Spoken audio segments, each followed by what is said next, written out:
토레스의 일반 주행 모습을 보여주는 첫 번째 광고 영상이거든요. 아주 중요한 광고인데 그냥 엉뚱하게 지금 다른 회사를 광고해주고 있어요. 와, 이건 진짜 충격입니다. 안녕하세요, 김한용입니다. 쌍용차에서 어제 사전 계약을 시작했는데요. 계약 시작하고서 도대체 사전 계약 얼마나 됐나 물어봤더니 집계를 못했대요. 왜냐면 사람들이 너무 많이 들이닥쳐서 서버가 다운됐다고 합니다. 아니, 이게 그럴 일인가? 갑자기 너무 잘 돼서 좀 정신없는 것 같기도 하고, 여튼 뭐 아쉽다기보다는 다행스러운 일이죠. 그런 쌍용차에서 새로운 영상을 공개했습니다. 그 외에도 영업자료도 유출이 됐는데, 이 영업자료 보면 스펙도 다 공개가 되고 경쟁 모델하고 비교 자료도 있는데, 전기차 소식도 이따가 살짝 말씀드릴게요. 네, 우선 영상 한번 보시죠.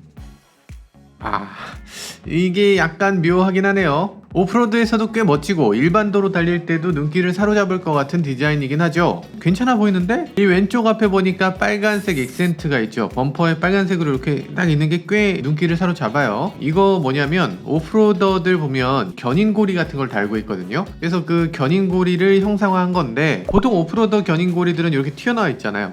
여기 튀어나와 있으면 보행자 안전 규정을 통과 못합니다. 사람을 부딪혔을 때 사람이 상해 입으면 안 되기 때문에 밋밋하게 만들어야 돼요. 그래서 이게 실제로 튀어나와 있진 않은데, 여기다가 토잉고리를 장착할 수 있게 하는 덮개가 될지 아니면 뭐 그냥 디자인 요소가 되는 건지 이거는 잘 모르겠네요. 여튼 약간 오프로더 느낌을 주고 싶었던 것 같아요. 근데 이건 상징적인 장면이지 정말로 오프로더라고 할 수는 없죠. 강조하고 있는 게 있는 것 같아요. 비슷한 준중형 SUV들 보면 최저지상고가 이런데 얘는 조금 더 높아요. 그러니까 오프로드 주행이 가능하다, 이런 것들을 여기다가 약간 언급하고 있는 것 같습니다. 근데 이게 최저지상고가 조금 높은 거는 장점이라고 해야 되나? 이유가 좀 있습니다. 이유가 있는 게, 지금 보면 전장이 경쟁 모델보다 훨씬 길잖아요. 4700. 이건 거의 소렌토까지는 아니지만 그래도 경쟁 모델보다 훨씬 긴데 휠베이스는 경쟁 모델보다 짧아요. 그러니까 이 차를 옆에서 딱 보면 바퀴 앞으로도 이만큼 더 있고 바퀴 뒤로도 이만큼 더 있거든요. 이 앞뒤로 긴 거, 그러니까 이 바퀴 끝에서 요 앞까지, 요걸 오버행이라고 해요. 양쪽 오버행이 이렇게 길면 자동차가 지하주차장 같이 이렇게 내리막에서 갈 때 이때 어떻게 되나? 앞에 범퍼가 닿습니다. 뒤쪽도 마찬가지, 범퍼가 닿아요. 그러니까 이게 진입각 진출각이 좁아지는 거죠. 진입각 진출각이 좁아지니까 어쩔 수 없이 차체를 높일 수밖에 없는 건데, 그래서 차가 좀 높아지는 거, 이게 좋은 점도 있어요. 차가 높으면 시야가 좀 넓게 보인다. 앞에 승용차 있어도 그 머리 위로 이렇게 앞차를 볼 수 있다, 시원하다, 이런 게 장점이라고 할 수 있고요. 반면에 단점이라면 코너링이나 아니면 급제동이나 이런 것들을 했을 때 차가 이렇게 약간 불안한 승차감을 보여준다, 이런 느낌이 들 수 있는 거죠. 물론 차체가 좀 높아도 롤센터만 잘 잡으면 어느 정도 좀 해결이 될 수 있는 부분입니다. 나중에 롤센터에 대해서는 따로 한번 말씀드릴게요. 여튼 실제로 이 차 주행감이 어떤지는 실제로 시승을 해봐야 알 수 있겠죠. 시승은 저희가 7월 초에 할 수 있을 텐데, 그거 보시려면 뭐 해야 되죠? 네, 구독과 좋아요 부탁드리겠습니다. 아직도 안 하신 분이 계세요? 구독해주셔서 너무 감사합니다. 구독하신 분들께 간단하게 스타벅스 커피라도 드릴게요. 지금 77만 분이니까 77잔 바로 드리도록 하겠습니다. 여기 고정 댓글에 보시면 77잔 드릴 수 있게 할게요. 네, 여기 보면 쌍용차 헤리티지는 다양한 애드벤처를 위해서, 야, 이게 잉글리시를 이렇게 플루언틀리하게 쓰시는 회사였어? 쌍용차? 이게 뭐야 이게? 당신과 함께하는 brother. 야, brother 나왔습니다. 와, 야, 오글거리죠. 별 의미 없는 영어를 막 뿜뿜하고 계세요. 이거 뭐 어디 외국계 회사세요? 하이브로우의 동행. 와, 이건 진짜 충격입니다. 토레스의 일반 주행 모습을 보여주는 첫 번째 광고 영상이거든요. 아주 중요한 광고인데 이런 상황에서 집중해야죠. 토레스에 계속 집중해야 되는데 이게 초점이 흐려지면 안 되죠. 근데 엉뚱하게 지금 다른 회사를 광고해주고 있어요. 아니, 지금 이럴 때가 아닌데 뭐지? 특이합니다. 쌍용차 광고 좀 불안해요. 디자이너가 나와서 또 설명을 해주시네요. 메카닉하고 빈티지한 외관.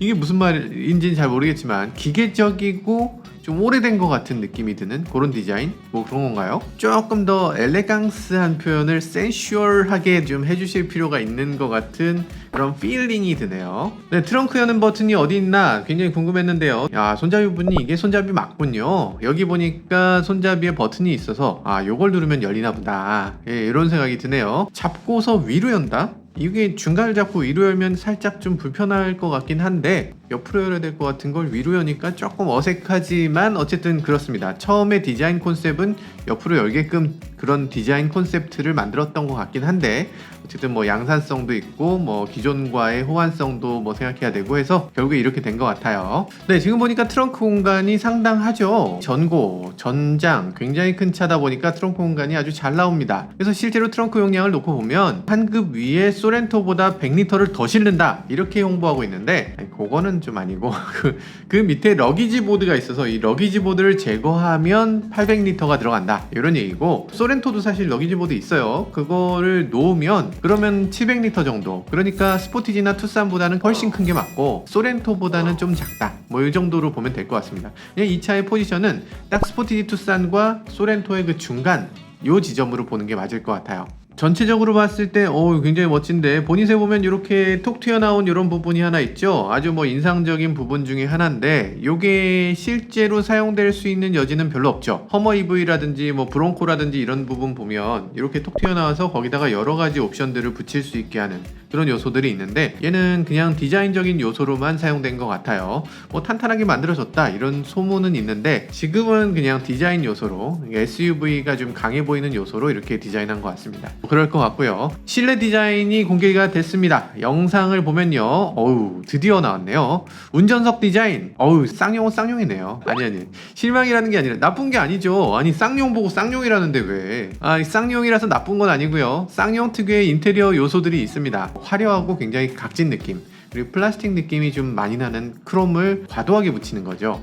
그거 좋아하시는 분들도 계실 거예요. 지금 보면 스티어링 휠도 그렇고 이 디스플레이 아래쪽으로 보면 이렇게 길게 이어진 크롬바가 이렇게 쭉 있죠. 콘솔 박스 주변에 크롬도 쭉 있고 이런데 대시보드 아래쪽에 요 기다란 크롬, 요게 실제로 봤을 때 이거 플라스틱 느낌이 너무 많이 나지는 않을지 이런 건 좀 걱정이네요. 핸들 디자인 뭐 예쁜데요. 브라운 인테리어에서는 아래쪽에 블랙 하이글로시로 처리한 버전이 있던데 그게 훨씬 나아 보이고, 이 영상에 나온 차는 렉스턴에 쓰는 핸들을 그대로 붙여놨어요.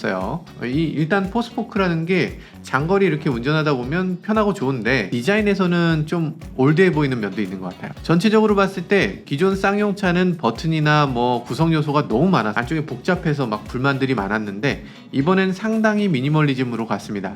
심플한 그 자체 이렇게 됐네요. 뭐 가정집이나 뭐 자동차나 인테리어 보면 꾸안꾸, 그러니까 안 꾸민 것 같은데 꾸민 거, 그런 게 유행이죠. 뭔가 면이 좀 심플하게 딱딱 떨어지고 이렇게 면이 딱딱 들어맞고 그게 요즘 유행이니까 이렇게 디자인을 한 것 같은데, 그렇다 치더라도 대시보드가 너무 심플하다는 느낌이 들어요. 아무것도 없으니까 좋다 이런 분들도 계실 것 같긴 한데 어쨌든 조금 어색한 느낌이 너무 밋밋하다 이런 느낌이 들긴 합니다. HUD가 없으니까 이 부분이 또 허전한 거 있는 것 같고, 가운데 스피커 그릴이 없으면 원래 스피커가 없더라도 스피커 그릴은 뚫어놓는 경우도 많은데 스피커 그릴도 없으니까 요거 좀 섭섭하다 이런 느낌이 들기도 합니다. 지금 보면 버튼이 다 빠지고 많은 부분이 디스플레이 안으로 들어갔죠. 가운데 비상등 스위치 빼면은 버튼이 하나도 없는데 뭐 이런 거 싫어하시는 분들도 많이 계실 것 같아요. 이게 왜 디스플레이 안으로 들어가냐, 난 물리 버튼이 좋다 이런 분들 계실 텐데 결국에 다른 브랜드들도 결국엔 다 이렇게 될 겁니다. 자동차라는 게 지금 타는 게 아니라 이걸 5년 후에도 계속 타야 되는 거, 이런 걸 고려하면 이 정도 변화는 좀 해줘야 마땅하죠. 네, 색상 다양합니다. 색상이 지금 브라운, 블랙, 그레이, 카키 이런 식으로 4가지 색깔이 나왔고요. 각각이 다 예쁜데요. 근데 이 색깔이 지금 카키라고 나왔는데 색상이 어떻게 카키야? 카키 아니죠. 원래 카키라는 건 말이죠, 이 중동의 그 군복 색깔을 말하는 거예요. 중동의 군복이면 사막이잖아. 사막의 군복 색깔은 베이지잖아요. 근데 그게 우리나라에 넘어오면서 야, 군복 색깔이 카키래 이러면서 우리나라의 그 군복 색깔 그걸 카키라고 완전히 오인하게 된 거죠. 여기 나오는 이런 색은 올리브색이라고 해야 맞죠. 현대차도 마찬가지예요. 현대차도 카키 인테리어를 그랜저에다 쓰고 뭐 이러는데 그것도 잘못된 표현이죠. 여튼 실제로는 올리브인 카키 인테리어 의외로 인기가 많다고 합니다. 수납박스가 여기 옆에 있는데 이 수납박스 사용하는 모습도 살짝 보여주네요. 수납으로서의 의미보다는 여기다가 전등 같은 거 올려놓네요. 글쎄 여기 수납하는 게 무슨 의미가 있는지 모르겠지만 앞으로 여기 서드파티에서 여러가지 만들어서 여기다 장착할 수 있게 이렇게 해주면 좋을 것 같습니다. 영업자료가 이렇게 나왔네요. 영업자료를 보면 전장 경쟁 모델보다 길고요. 전폭 더 길고요. 전고 더 높고요. 모든 게 다 크네. 최저지상고도 높아요. 지금 투싼 스포티지 이거보다는 확실히 큰 차예요. 근데 휠 베이스는 투싼 스포티지보다 작죠. 얼마나 작냐면 75mm. 7.5cm가 작다면 꽤 작은 건데, 이렇다 보니까 실내 공간에서 그렇게 넉넉할까 그런 생각이 들죠. 그러니까 차체의 크기의 대부분은 실내 공간이 아니라 트렁크에다 할애했다, 이렇게 볼 수 있을 것 같아요. 나는 실내 공간 더 클 필요 없다, 나는 트렁크에 짐을 많이 실는 게 중요하다, 이렇게 생각하시는 분들도 많을 텐데, 뭐 그런 분들한테는 또 좋은 선택이 될 수 있을 것 같습니다. 자, 그리고 여러 가지 장점들이 있는데 그 중에서 굉장히 놀라운 점 중에 하나는 저공해차 3종 인증입니다. 와, 저공해차 3종 인증 이거 대단하죠. 왜냐면 이 투싼 스포티지 QM6는 저공해차가 아니에요. 저공해차 3종 인증을 못 받았는데, 이거 받으면 어떻게 되느냐, 모든 공영 주차장이 50% 절약이 됩니다. 도심에서 주차하면 보통 1시간에 6,000원도 받잖아요. 근데 그거 3,000원만 내면 된다니까? 3,000원 내는 주차장은 1,500원 내면 돼요. 아, 너무 좋죠. 근데 지난번에 제가 잘못 말씀드린 게 있어요. 공항에서도 50% 감면받을 수 있을 거예요, 이렇게 말씀드렸는데 그거 아니더라고요. 공항에서는 20%. 큰 금액은 아니긴 한데 그래도 20%라도 감면받는 게 어디예요. 쌍용에서는 저공해차 인증을 굉장히 중요한 목표로 삼고 올해 들어서 전 가솔린 차를 다 저공해차 인증을 받았어요. 왜 그러냐 물어보니까 쌍용은 전기차 하이브리드 차가 부족하기 때문에 저공해 인증을 받아야만 이 목표를 달성할 수 있어서 정말 심혈을 기울이고 있다고 합니다.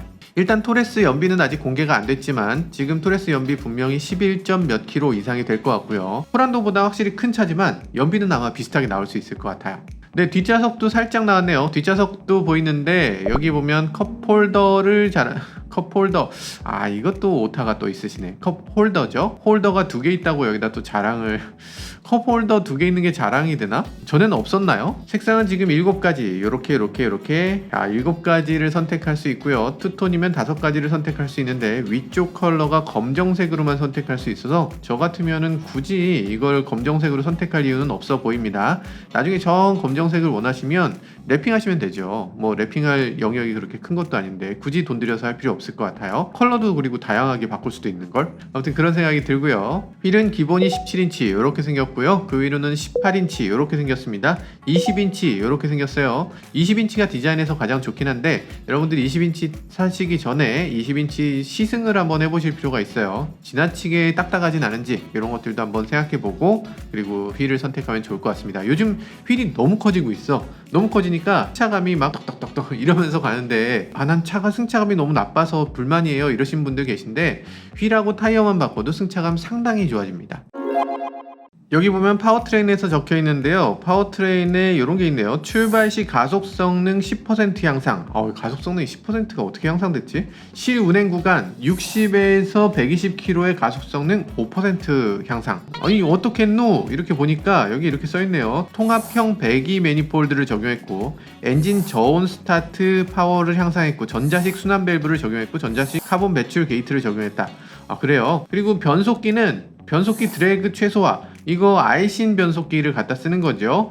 그리고 능동 제어 조기 예열 장치 적용, 와이드 기어비 적용. 와이드 기어비를 조금 바꿨다는 얘길까요? 1단 기어의 가속력을 좀 높이기 위해서 아마 기어비를 1단은 조금 더 낮게 그리고 그 위는 조금 더 높게 이렇게 기어비를 좀 차이를 많이 둬서 1단의 견인력을 좀 더 높였다 뭐 이런 의미로 받아들여지겠죠? 약간 출발 가속력이 좋게 하기 위해서 1단 기어를 좀 낮췄다 뭐 이런 의미 아닐까 싶어요. 슈퍼 롱 트래블 댐퍼 적용. 말도 어렵네. 변속기 엔진이 흔들리는 요거를 어느 정도 막아주기 위한 댐퍼를 좀 많이 움직이게 해서 그래서 진동 소음을 좀 줄일 수 있게 했다 이런 얘기인 것 같아요.